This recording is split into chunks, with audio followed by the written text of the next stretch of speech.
Hello friends, स्वागत है आपका हमारे इस यूट्यूब चैनल रोशन शाह स्टडी पॉइंट पर। आज की इस वीडियो में हम क्लास 11th का इकोनॉमिक्स का सिलेबस देखने वाले हैं कि कौन कौन से जो टॉपिक्स हैं जो सिलेबस में आने वाले हैं और कौन कौन से नहीं। इस सिलेबस में हमारा मेन फोकस रहेगा टॉपिक्स पर, ना कि चैप्टर पर, क्योंकि वो मार्केट में बहुत सारे जो बुक्स हैं वो अलग अलग हैं और उनके जो चैप्टर्स हैं वो भी अलग अलग हैं, इधर उधर हुए पड़े हैं। तो हमें फोकस करना है टॉपिक पर, क्योंकि टॉपिक जो है वो सभी बुक में होगा, या तो आगे होगा या पीछे होगा, लेकिन होगा ज़रूर। तो हम उन्हीं टॉपिक्स को देखेंगे, ना कि बुक्स के चैप्टर को। तो ये जो क्लास 11th का एग्ज़ाम होगा वो तो होगा 100 मार्क्स का, जिसमें जो थ्योरी होगी वो होगी 80 मार्क्स की, और जो प्रोजेक्ट वर्क होगा वो होगा 20 मार्क्स का। थ्योरी जो 80 मार्क्स की होगी उसमें बुक्स में से क्वेश्चन पूछे जाएंगे, जिसमें से पहली बुक जो है स्टैटिस्टिक्स फॉर इकोनॉमिक्स, उसमें से 40 अंक का पूछा जाएगा, और दूसरी जो है माइक्रो इकोनॉमिक्स, उसमें से भी 40 अंक का पूछा जाएगा। ये दोनों हो जाएंगे 80 अंक के, और बाकी जो 20 अंक बचा उसके लिए, वो किसके लिए रह जाएगा? प्रोजेक्ट वर्क के लिए। उसके लिए हमें क्या देना पड़ेगा? प्रोजेक्ट देना पड़ेगा, स्कूल में असाइनमेंट जमा करना पड़ेगा। तो वो तो 20 नंबर तो वो तो आप पे डिपेंड है असाइनमेंट जमा करने पर। बाकी हम 40 मार्क्स का देखते हैं, स्टैटिक्स फॉर इकोनॉमिक्स का। इसमें पहली जो यूनिट है वो है इंट्रोडक्शन की, दूसरी है collection, organisation and presentation of data. Data को कैसे कलेक्ट किया जाता है, उसको व्यवस्थित किया कैसे किया जाता है, या प्रेजेंटेशन उसका कैसे किया जाता है उसके बारे में। और स्टैटिस्टिकल टूल्स एंड इंटरप्रिटेशन, इसके बारे में भी जानेंगे। अब पार्ट बी जो है, यानी माइक्रो इकोनॉमिक्स दूसरी बुक, उसमें क्या है? उसका इंट्रोडक्शन, माइक्रो इकोनॉमिक्स क्या है, उसमें से 4 अंक के प्रश्न पूछे जाएंगे। दूसरी unit consumers equilibrium and demand, उपभोक्ता संतुलन और मांग, इसमें से 15 अंक के प्रश्न पूछे जाएंगे।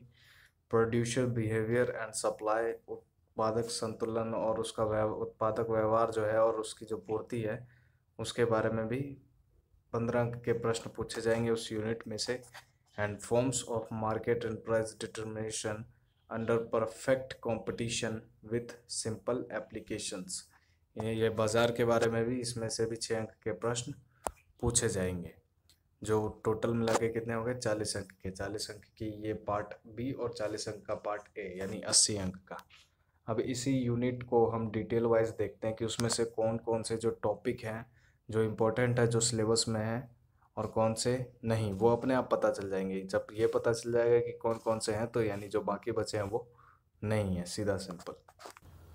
तो अब स्टैटिक्स इन इकोनॉमिक्स के जो 3 यूनिट्स थे, उन तीनों यूनिट्स के अब डिटेल वाइज टॉपिक देख लेते हैं। तो पहला जो यूनिट है वो है introduction.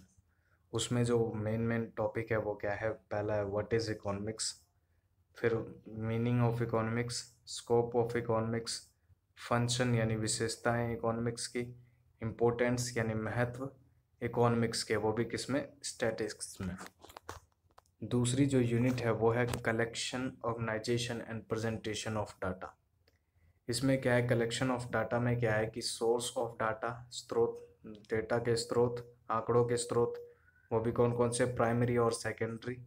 How basic data is collected with concept of sampling, method of collecting data, और some important sources of secondary data. द्वितीय जो डाटा होते हैं, द्वितीय आंकड़े जो होते हैं, उनके स्रोत क्या हैं दूसरे। और सेंसस ऑफ इंडिया, भारतीय जनगणना और नेशनल सैंपल सर्वे ऑर्गेनाइजेशन के बारे में भी दिया गया है इस सिलेबस में। दूसरा टॉपिक है ऑर्गेनाइजेशन ऑफ डाटा, जिसमें meaning and types of variables, चर के जो चर है उसका मीनिंग और उसके जो टाइप्स हैं उसके बारे में पढ़ना है, और जो फ्रीक्वेंसी डिस्ट्रीब्यूशन है उसके बारे में भी पढ़ना है। तीसरा है प्रेजेंटेशन ऑफ डेटा। टॉपिक जो है वो है tabular presentation and diagrammatic presentation of data, जिसमें ज्योमेट्रिक फॉर्म्स, फ्रीक्वेंसी डायग्राम्स जैसे हिस्टोग्राम, पॉलीगन, ऑजाइव जैसे जो है ये टॉपिक्स हैं। और तीसरा है अरिथमेटिक लाइन ग्राफ्स, जिसमें टाइम सीरीज होगा ग्राफ का। ये सब आएगा प्रेजेंटेशन ऑफ डेटा में, यानी आंकड़ों का प्रस्तुतिकरण, प्रेजेंटेशन ऑफ डेटा। आंकड़ों का प्रस्तुतिकरण हम किस किस में देखेंगे? टेबुलर प्रेजेंटेशन में, यानी आंकड़ों का जो प्रेजेंटेशन है, आंकड़ों की जो प्रस्तुतिकरण है वो सारणी के द्वारा, और डायग्रामेटिक प्रेजेंटेशन यानी डायग्राम के द्वारा प्रेजेंटेशन दिखाएंगे, जिसमें क्या होगा, डायग्राम होंगे, पाई होगा, बार डायग्राम होगा, या हिस्टोग्राम होगा, पॉलीगन होगा, ओजाइव होगा। इस टाइप से हम डेटा को प्रेजेंट करेंगे, और ये सब टॉपिक्स हैं जो सिलेबस में दिए गए हैं। तीसरी जो यूनिट है स्टैटिस्टिक्स इकोनॉमिक्स की, वो है स्टैटिस्टिकल टूल्स एंड इंटरप्रिटेशन, जिसमें पहली जो टॉपिक है वो है मेजर्स ऑफ सेंट्रल टेंडेंसी, जिसमें अरिथमेटिक मीन इसका और मेडियन और मोड के बारे में पढ़ेंगे, यानी माध्य, बहुलक और माध्यक के बारे में पढ़ेंगे इसमें। और दूसरा है कॉरेलेशन, जिसमें उसकी मीनिंग, उसके प्रॉपर्टीज, स्कैटर डायग्राम के बारे में पढ़ेंगे। मेजर ऑफ कॉरेलेशन के बारे में पढ़ेंगे, जिसमें मेथड दिए गए हैं, कार्ल पियर्सन का मेथड दिया गया है, जिसके 2 वेरिएबल्स ग्रुप डेटा है। और स्पेरमैन्स का भी रैंक कॉरेलेशन देखेंगे, जो कि सिलेबस में दिया गया है।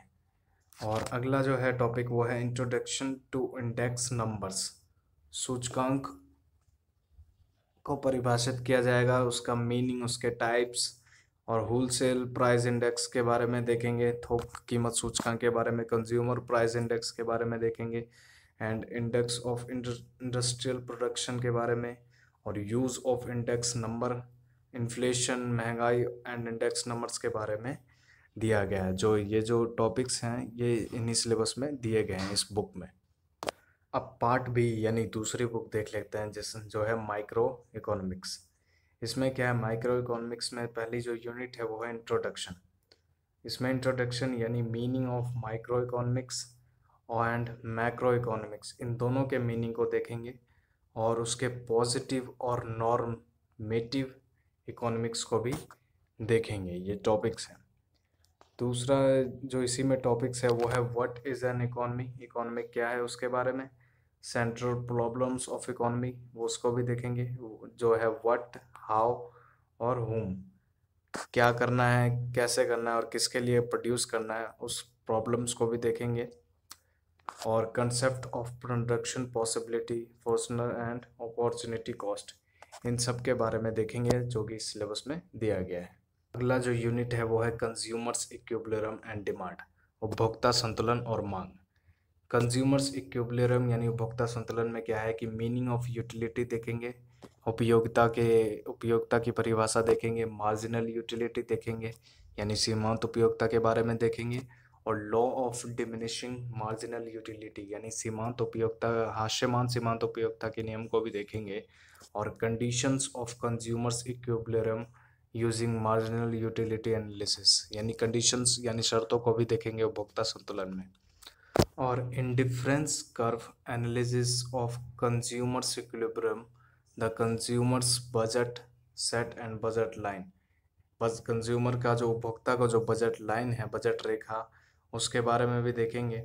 और preference of the consumers, indifference curve और indifference map and conditions of consumer's equilibrium यानी उपभोक्ता संतुलन के कंडीशंस को भी देखेंगे इन्हीं डायग्राम के द्वारा। वो तो था उपभोक्ता संतुलन। अब देखते हैं मांग यानी डिमांड। डिमांड यानी मांग के बारे में देखेंगे, मार्केट डिमांड, बाजार मांग के बारे में देखेंगे, determination of demand, demand schedule, demand curve and it's slope, इसके बारे में देखेंगे, और movement along and shifts in the demand curve, इसके बारे में भी जानेंगे। और प्राइस इलास्टिसिटी ऑफ डिमांड यानी मांग की कीमत लोच के बारे में भी देखेंगे, जिसमें फैक्टर्स अफेक्टिंग प्राइस, जिसमें जो फैक्टर्स हैं यानी कारक जो हैं जो प्राइस को अफेक्ट करेंगे और उसकी इलास्टिसिटी ऑफ डिमांड को अफेक्ट करेंगे। और measurement of price elasticity of demand, उसको भी देखेंगे कि कैसे मेजर किया जाता है प्राइस इलास्टिसिटी को, जिसमें परसेंटेज चेंज मेथड देखेंगे, और दूसरा जो मेथड है वो है टोटल एक्सपेंडिचर मेथड। इन दोनों मेथड से प्राइस इलास्टिसिटी को मापेंगे। अगली जो यूनिट है वो है प्रोड्यूसर बिहेवियर एंड सप्लाई, उत्पादक का व्यवहार और पूर्ति, जिसमें meaning of production functions, short run and long run देखेंगे, जिसमें प्रोडक्ट एवरेज प्रोडक्ट यानी औसत उत्पाद और मार्जिनल प्रोडक्ट यानी सीमांत उत्पाद के बारे में देखेंगे और रिटर्न्स टू फैक्टर भी देखेंगे। और जो नेक्स्ट है वो है कॉस्ट यानी लागत। शॉर्ट रन कॉस्ट देखेंगे और टोटल कॉस्ट देखेंगे। कुल फिक्स्ड कॉस्ट देखेंगे, कुल स्थिर लागत देखेंगे। टोटल वेरिएबल कॉस्ट यानी कुल परिवर्ती लागत देखेंगे। एवरेज कॉस्ट यानी औसत लागत देखेंगे। एवरेज फिक्स कॉस्ट देखेंगे। औसत स्थिर लागत देखेंगे। एवरेज वेरिएबल कॉस्ट यानी औसत परिवर्ती लागत के बारे में देखेंगे। And marginal cost meaning and there relationships, इसके बारे में भी देखेंगे। जो नेक्स्ट है टॉपिक वो है रेवेन्यू यानी संप्राप्ति, जिसमें टोटल संप्राप्ति देखेंगे, कुल संप्राप्ति के बारे में देखेंगे, औसत संप्राप्ति के बारे में देखेंगे और मार्जिनल संप्राप्ति के बारे में देखेंगे। मीनिंग एंड देयर रिलेशनशिप्स, इसके बारे में देखेंगे।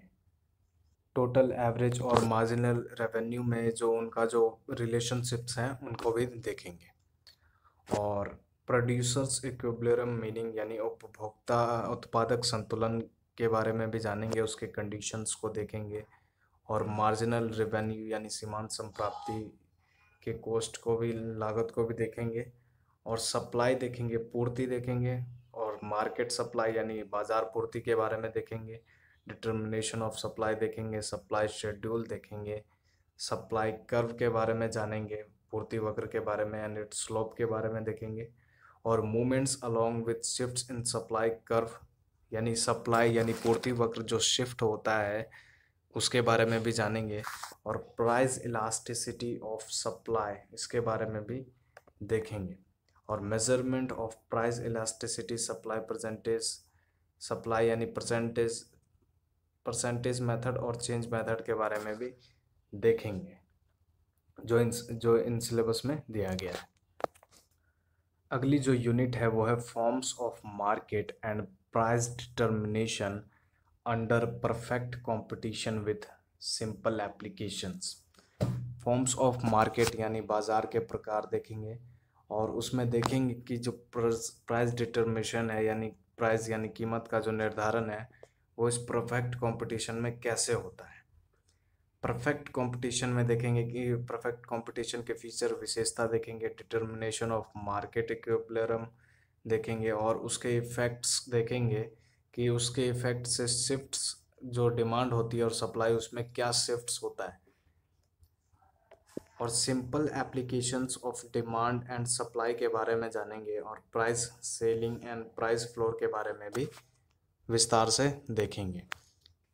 ये सभी टॉपिक्स इस सिलेबस में दिए गए हैं, तो इसलिए आप बुक के अनुसार ना जाएं कि बुक में ये चैप्टर है तो ये चैप्टर आएगा। आप टॉपिक्स के अनुसार जाएं, टॉपिक्स जो हैं उनके साथ जाएं तो वो आपके लिए सही होगा। नहीं तो बुक के चैप्टर के साथ जाओगे तो बहुत सारी ऐसी भी चीज़ पढ़नी पड़ेंगी जो सिलेबस में नहीं दिए गए हैं। इसीलिए इन टॉपिक्स के साथ चलिए।